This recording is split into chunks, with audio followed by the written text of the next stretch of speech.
Retour de pêche à l'auberge du lac. Alors on va passer tout de suite au spinner. Donc on a l'objet du sujet aujourd'hui, c'est le spinnerbait. Alors on va peut-être en sortir quelques-uns. Peut-être commencer par celui avec lequel on a commencé à prendre le premier poisson. Voilà. Hein, alors vas-y. Option très claire. On est aujourd'hui sur le lac de Chaumson. Les eaux sont claires, les poissons sont relativement agressifs, je dirais.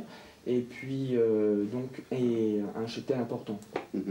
Aujourd'hui, effectivement, c'est l'heure d'une couleur naturelle. Donc on fait la différence. Donc là, mélange de cuillères, donc de tête plombée, et surtout de jupes qui font que bon, donc, on peut passer un petit peu partout avec, et ça donne un coloris. Pour t'expliquer, le spinnerbait, c'est un leurre américain qui est d'actualité.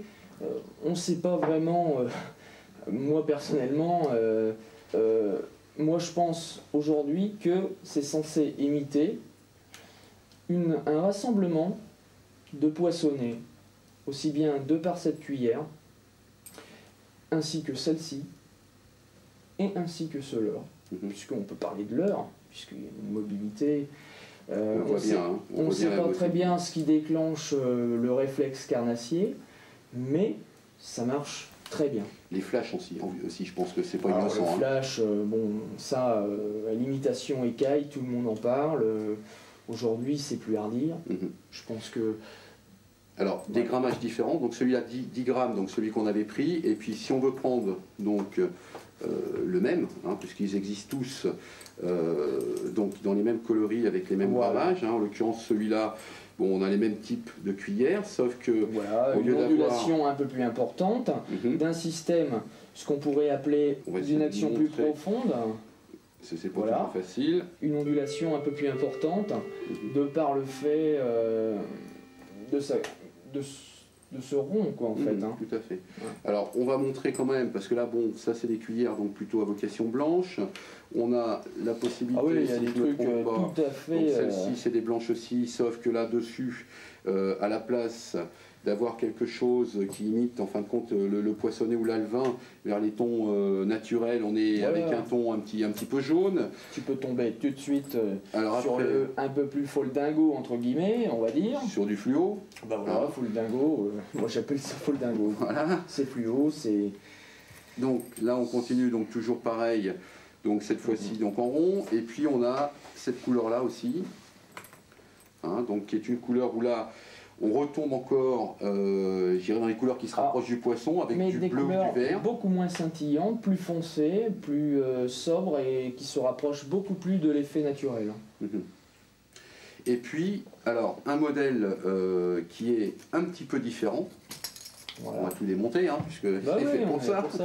Un petit peu différent, où là, cette fois-ci, on n'a plus des cuillères devant, mais on a quelque chose qui tourne, alors je pense qu'on peut le voir, qui fait des scintillements, parce que quand je le tourne, alors il ne tourne pas tout à fait aussi vite que ça dans l'eau, mais quand je le fais tourner là, on s'aperçoit que ça peut ressembler à des effets flash d'un poisson. Tout à fait, voilà. Et les vibrations dans l'eau font aussi que ça attire la curiosité du carnassier. Il faut expliquer une chose. Bon, aujourd'hui, la jupe du spinnerbait, on relate du spinnerbait en lui-même, parce que bon, on peut très bien avoir une jupe blanche et noire, tachée et contrastée. Justement, les jupes, on en a mis devant nous.